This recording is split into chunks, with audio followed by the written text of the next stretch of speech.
முதல் வாசகம் தொடக்க நூலிலிருந்து வாசகம். அதிகாரம் 28 இறைவசனங்கள் 10-22 முடிய. யாக்கோபு பெயெர்செபாவிலிருந்து புறப்பட்டு கரானை நோக்கி சென்றான். அவன் ஓரிடத்திற்கு வந்தபோது கதிரவன் மறைந்துவிட்டான்.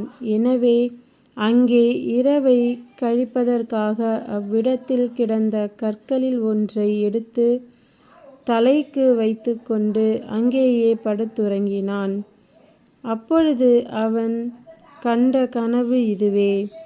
நிலத்தில் ஊன்றியிருந்த ஓர் ஏணியில் நுனி மேலே வானத்தை தொட்டு கொண்டு இருந்தது. அதில் கடவுளின் தூதர் ஏறுவதும் இறங்குவதுமாய் இருந்தனர். ஆண்டவர் அதற்கு மேல் நின்று கொண்டு, உன் மூதாதையராகிய ஆபிரகாம் ஈசாக்கின் கடவுளாகிய ஆண்டவர் நானே. நீ படுத்திருக்கும் இந்த நிலத்தை உனக்கும் உன் வழிமரபினருக்கும் தந்தருள்வேன். உன் வழிமரபினரோ நிலத்தின் மணலுக்கு ஒப்பாகும். நீ மேற்கு கிழக்கு வடக்கு தெற்கு திசைகளில் பரவிச் செல்வாய். உன்னிலும் உன் வழிமரபிலும் மண்ணுலகின் எல்லா இனங்களும் ஆசி பெறுவன. நான் உன்னோடு இருப்பேன். நீ எங்கு சென்றாலும் உனக்கு நான் காவலாயிருந்து இந்நாட்டிற்கு உன்னை திரும்பி வரச் செய்வேன். ஏனெனில் நான் உனக்கு வாக்களித்ததை நிறைவேற்றுமளவும் உன்னை கைவிட மாட்டேன் என்றார். யாக்கோபு தூக்கம் தெளிந்து, உண்மையாகவே ஆண்டவர் இவ்விடத்தில் இருக்கிறார், நானோ இதை அறியாதிருந்தேன் என்றார். அச்சமடைந்து, இந்த இடம் எவ்வளவு அச்சத்திற்குரியது! இதுவே இறைவனின் இல்லம், விண்ணுலகின் வாயில் என்றார். பிறகு யாக்கோபு அதிகாலையில் எழுந்து தலைக்கு வைத்திருந்த கல்லை எடுத்து நினைவு தூணாக அதை நாட்டி அதன் மேல் எண்ணெய் வார்த்து லூசு என்று வழங்கிய அந்த நகருக்கு பெத்தேல் என்று பெயரிட்டார். மேலும் அவர் நேர்ந்து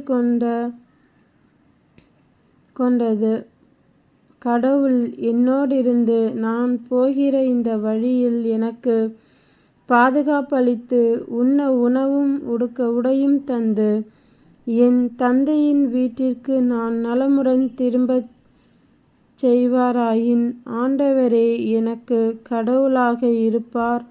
மேலும் நான் நினைவு தூணாக நாட்டிய இந்த கல்லே கடவுளின் இல்லமாகும். மேலும் நீர் எனக்கு தரும் யாவற்றிலும் 10 பங்கு உமக்கு செலுத்துவேன். இது ஆண்டவர் வழங்கும் அருள்வாக்கு. இறைவா உமக்கு நன்றி. நற்செய்தி வாசகம். புனித மத்தேயு எழுதிய நற்செய்தியிலிருந்து வாசகம். அதிகாரம் 9 இறைவசனங்கள் 18-26 முடிய. அவர்களுடன் இவ்வாறு இயேசு பேசிக்கொண்டிருந்த பொழுது தொழுகை கூட தலைவர் ஒருவர் அவரிடம் வந்து பணிந்து, என் மகள் இப்பொழுதுதான் இறந்தாள். ஆயினும் நீர் வந்து அவள் மீது உம் கையை வையும், அவள் உடனே உயிர் பெறுவாள் என்றார். இயேசு எழுந்து அவர் பின்னே சென்றார். இயேசுவின் சீடர்களும் அவரை பின்தொடர்ந்தனர். அப்பொழுது 12 ஆண்டுகளாய் இரத்தப்போக்கினால் வருந்திய ஒரு பெண் அவருக்கு பின்னால் வந்து அவரது மேலுடையின் ஓரத்தை தொட்டார். ஏனெனில் அப்பெண், நான் அவருடைய ஆடையை தொட்டாலே போதும், நலம் பெறுவேன் என தமக்குள் சொல்லிக் கொண்டார். இயேசு அவரை திரும்பி பார்த்து, மகளே, துணிவோடிரு, உனது நம்பிக்கை உன்னை குணமாக்கிற்று என்றார். அந்நேரத்திலிருந்தே அப்பெண் நலமடைந்திருந்தார். இயேசு அத்தலைவருடைய வீட்டிற்கு சென்றார். அங்கே குழல் ஊதுவோரையும் கூட்டத்தினர் அமளியையும் கண்டார். அவர், விலகிப் போங்கள், சிறுமி இறக்கவில்லை, உறங்குகிறாள் என்றார். அவர்களோ அவரை பார்த்து நகைத்தார்கள். கூடாரத்தினரை வெளியேற்றிய பின் அவர் உள்ளே சென்று சிறுமியின் கையைப் பிடித்தார். அவளும் உயிர் பெற்று எழுந்தாள். இச்செய்தி அந்நாடெங்கும் பரவியது. இது கிறிஸ்துவின் நற்செய்தி. கிறிஸ்துவே உமக்கு புகழ்.